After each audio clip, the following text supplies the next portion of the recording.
मेरे प्यारे हिंदी के प्रतियोगी अभ्यर्थियों, हिंदी वाग्धारा चैनल में आज आपका पुनः स्वागत है।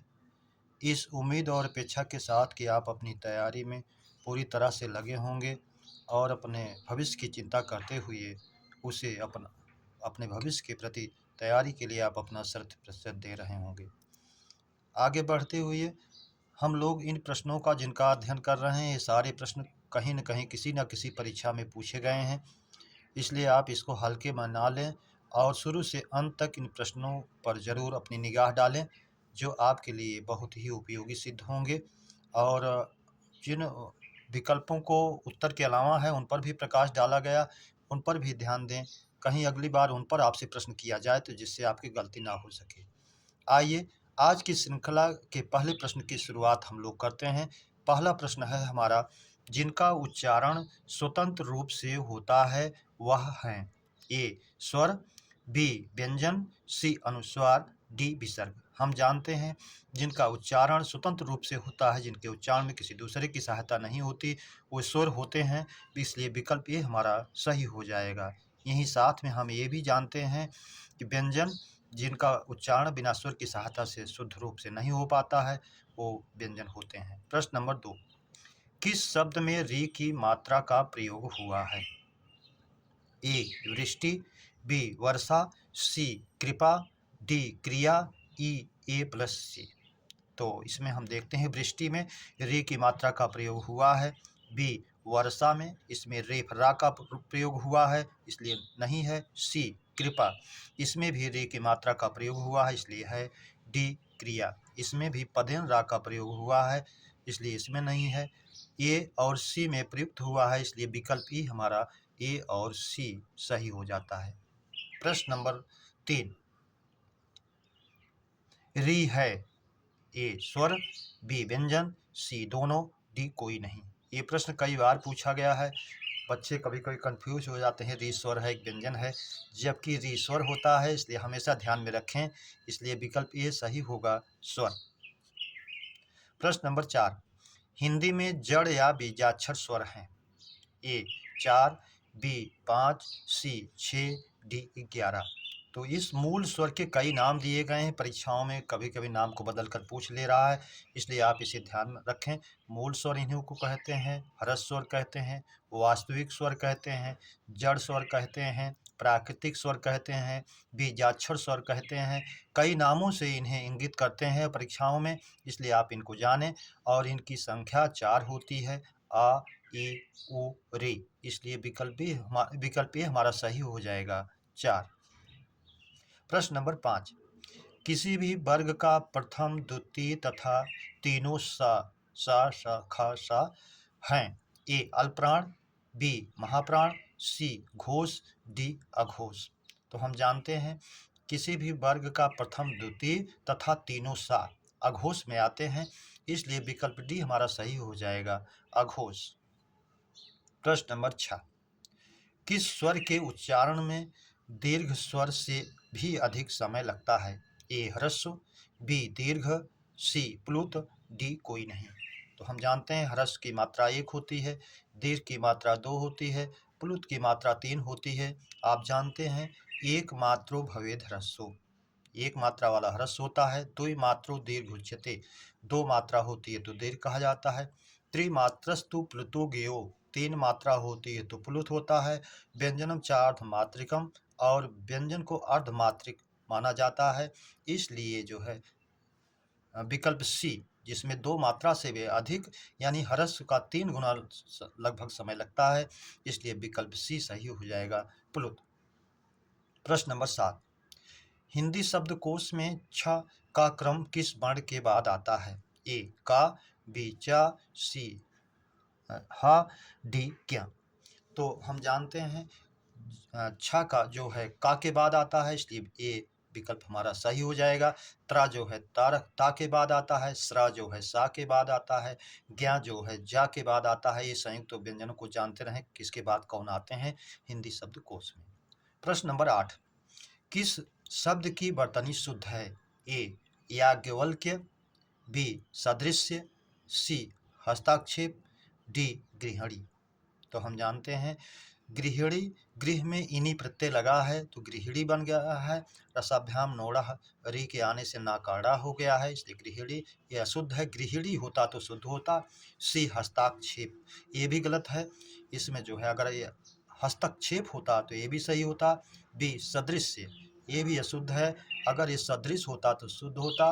विकल्प ए याज्ञवल्क्य, ये शुद्ध रूप है, इसलिए विकल्प ए हमारा सही हो जाएगा। प्रश्न नंबर 9, किस समास के दोनों पद प्रधान नहीं होते हैं? ए द्वंद्व, बी बहुरी, सी कर्मधारय, डी तत्पुरुष।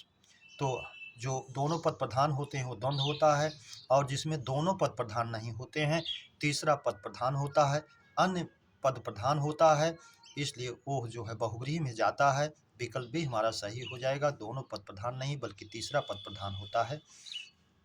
प्रश्न नंबर 10, पंचवटी किसकी रचना है? ए प्रेमचंद, बी जयशंकर प्रसाद, सी मैथिली शरण गुप्त, डी धर्मवीर भारती। तो हम पंचवटी को जानते हैं, साकेत, पंचवटी, ये सब मैथिली शरण की रचनाएं हैं मैथिली शरण गुप्त की, इसलिए विकल्प सी सही हो जाएगा, मैथिली शरण गुप्त। प्रश्न नंबर 11, धन मतलब कारण लिए अभिप्राय अनेकार्थी किसका है? अंक, बी अर्क, सी अर्थ, डी अमृत। तो हम जानते हैं अमृत का होता है स्वर्ण जर पारा दूध अन्न गिलोय। अर्थ का होता है धन मतलब कारण लिए अभिप्राय, ये है इसलिए है भी ये। अर्क सूर्य मदार का पौधा, इंद्र स्फटिक काढ़ा होता है, इसलिए नहीं है। अंक गिनती के अंक, नाटक के अंक, चिन्ह, भाग्य, संख्या, गोद, धब्बा, ये सब इसका होता है, ये भी नहीं है। विकल्प सी हमारा सही हो जाएगा, अर्थ। प्रश्न नंबर 12, अल्केश में संधि है? गुण स्वर संधि, बी वृद्धि स्वर संधि, सी अयादि स्वर संधि, डी दीर्घ स्वर संधि। तो अल्केश, अलका प्लस ईश, अलका कुबेर की नगरी का नाम है, अलका के ईश, अलका के स्वामी, आ के बाद ई आ रहा है, ये हो रहा है, गुण स्वर संधि हो जाएगा, विकल्प ए। ट्रिक में भी आप जानते हैं एक मात्रा एक चोटी हो तो गुण और दो चोटी हो तो वृद्धि, आप ट्रिक की बेस पर भी जानते हैं, लेकिन नियम जाने जो आपके हर जगह सही करने के लिए बेहतर होगा। प्रश्न नंबर 13, जो शब्दांश शब्द के पूर्व जोड़ते हैं वे हैं? उपसर्ग, बी प्रत्यय, सी दोनों, डी कोई नहीं। तो हम जानते हैं वो शब्दांश जो शब्दों में पहले जोड़ते हैं वो उपसर्ग होते हैं, और जो बाद में जोड़ते हैं वो प्रत्यय होते हैं। यहाँ पूर्व की बात की गई है, इसलिए विकल्प ये सही हो जाएगा, उपसर्ग। प्रश्न नंबर 14, उपत्यका का विलोम है? ए उत्तिका, बी अधित्यका, सी तलहटी, डी अंतरी। उपत्यका पर्वत के नीचे की समतल भूमि, वाक्यांश में भी पूछता है, विलोम में भी पूछता है। तो उपत्यका पर्वत के नीचे की समतल भूमि, तो पर्वत के ऊपर की समतल भूमि भी हो जाएगा, अधित्यका। प्रश्न नंबर 15, मैंने मेरे को सुधार किया में किसकी त्रुटि है? ए सर्वनाम, बी संज्ञा, सी क्रिया, डी कोई नहीं। तो मैंने मेरे को सुधार किया, यह शुद्धि है सर्वनाम की। अगर मैंने अपना सुधार किया होता तो ये वाक्य शुद्ध होता, सर्वनाम संबंधी अशुद्धि है, इसलिए विकल्प ये सही हो जाएगा, सर्वनाम। प्रश्न नंबर 16, गुणवाचक विशेषण के कितने भेद हैं? ए 5, बी 6, सी 7, डी 8। तो गुणवाचक विशेषण के भी 7 भेद होते हैं, इसलिए विकल्प सी सही हो जाएगा, जिसमें आप जानते हैं नंबर 1 गुण या भाववाचक, नंबर 2 काल या समयवाचक, नंबर 3 आकार बोधक, नंबर 4 रंग बोधक, नंबर 5 दशा या अवस्था बोधक, नंबर 6 स्थान बोधक, नंबर 7 दृष्टव्य बोधक, जिसको आप कहते हैं काला सा, पीला सा, छोटा सा। तो 7 भेद होते हैं, इसलिए विकल्प सी हमारा सही हो जाएगा। प्रश्न नंबर 17, सूर्य निकला और कुहासा छट गया, रचना अनुसार वाक्य है? सरल वाक्य, बी संयुक्त वाक्य, मिश्र वाक्य, डी कोई नहीं। तो दो प्रधान वाक्य और कंजंक्शन से जुड़े हुए हैं, और एवं तथा या अथवा इसलिए अतः फिर भी तो नहीं तो ये सब जो है संयुक्त वाक्य में जाते हैं, इसलिए विकल्प भी सही हो जाएगा, संयुक्त वाक्य। प्रश्न नंबर 19, धर्माधर्म में समास है? ए द्वंद्व, बी कर्मधारय, सी द्विगु, डी बहुव्रीहि। तो धर्माधर्म, धर्म और अधर्म, यहाँ संधि हो गई है, तो कभी कभी हम कहते हैं द्वंद्व समास में ये जो चिन्ह लगा होता है, लेकिन सब में नहीं, जहाँ संधि हो जाती है वहाँ नहीं होता है। और ये जो है वैकल्पिक द्वंद्व का उदाहरण है। धर्म अधर्म, पाप पुण्य, ये सब जाएगा उसमें द्वंद्व समास में। वैकल्पिक द्वंद्व द्वंद्व का भेद है, इसलिए विकल्प ए सही हो जाएगा, द्वंद्व समास। प्रश्न नंबर 19, कुसुमाकर पर्याय है बसंत का, कामदेव का, इंद्र का, गणेश का। तो कुसुम आकर, दीर्घ स्वर संधि हो गई, कुसुम प्लस आकर, फूलों का खजाना। तो फूलों का खजाना, फूलों का भंडार कहाँ होता है? बसंत ऋतु में होता है, इसलिए ये बसंत ऋतु का ये पर्याय है। प्रश्न नंबर 20, मरीच माली पर्याय है। ए सूर्य का, बी चंद्र का, सी निशा का, डी नैश का। तो मरीच माने किरण होता है, माली माने माला, किरणों की माला सूर्य में होती है, इसलिए विकल्प ए सही हो जाएगा, सूर्य। मेरे प्यारे बच्चों, ये सारे प्रश्न परीक्षाओं के पूछे हुए प्रश्न हैं जो आपको दिए गए हैं, इसलिए इनको अंत तक जरूर देखें। प्रश्न नंबर 21, ईंट, गोबर और अटारी का तत्सम है। ए इष्टिका, गोमय, ये दोनों तो है, अटम, ये अटार, ये नहीं है इसलिए अशुद्ध है। बी इसिका, गोमय, अटारे, ये भी नहीं है। सी इष्टिका, गोमय और अट्टालिका, तो ये तीनों का शुद्ध तत्सम है, इसलिए विकल्प सी ही सही हो जाएगा, डी कोई नहीं से कोई मतलब नहीं। प्रश्न नंबर 22, ठीक, करीब और लगभग कैसा निपात है? ए अवधारणा बोधक, बी बलदायक, सी तुलना बोधक, डी कोई नहीं। तो हम जानते हैं ठीक, करीब, तकरीबन, लगभग, ये सब जहाँ आए वो अवधारणा बोधक में जाता है, और बलदायक में तो तक भर ही, मात्र, सिर्फ, केवल, तुलना बोधक में सा आदि आता है। तो हमारा विकल्प मिल रहा है ठीक, करीब, तकरीबन, लगभग में अवधारणा बोधक, इसलिए विकल्प ए सही है। प्रश्न नंबर 23, गांडीव में संज्ञा है व्यक्तिवाचक, जातिवाचक, भाववाचक, समूहवाचक। तो गांडीव एक व्यक्ति विशेष की ओर इंगित कर रहा है, अर्जुन की धनुष का नाम है, इसलिए व्यक्तिवाचक में जाएगा, विकल्प ए हमारा सही हो जाएगा। प्रश्न नंबर 24, आयोग में संज्ञा है। ए जातिवाचक, बी व्यक्तिवाचक, सी भाववाचक, डी समूहवाचक।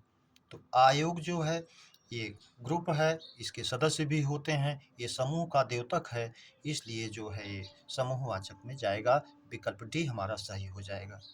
प्रश्न नंबर 25, मित्र घर पर आए हूँ में काल है। ए संदिग्ध वर्तमान काल, बी संभाव्य वर्तमान काल, सी सामान्य भूत, डी कोई नहीं। तो इसमें संभावना, वर्तमान काल में संभावना व्यक्त की जा रही है कि शायद मित्र घर पर आए हों, पिताजी टहल कर आए हों, मेहमान आए हों। तो संभाव्य भूत होने के कारण, वो संभाव्य वर्तमान होने के कारण ये विकल्प बी में जाएगा, संभाव्य वर्तमान काल, क्योंकि वर्तमान में कार्य के होने में संभावना व्यक्त की जा रही है। प्रश्न नंबर 26, स्वर्ण, जल, पारा, दूध, अन्न, गिलोय किसका अनेकार्थी है? अर्क, ये नहीं है। सूर्य, मदार, इंद्र, स्फटिक, काढ़ा, ये सब होता है, इसलिए नहीं है। बी अंक, चिन्ह, भाग, संख्या, गोद, धब्बा आदि होता है, इसलिए नहीं है।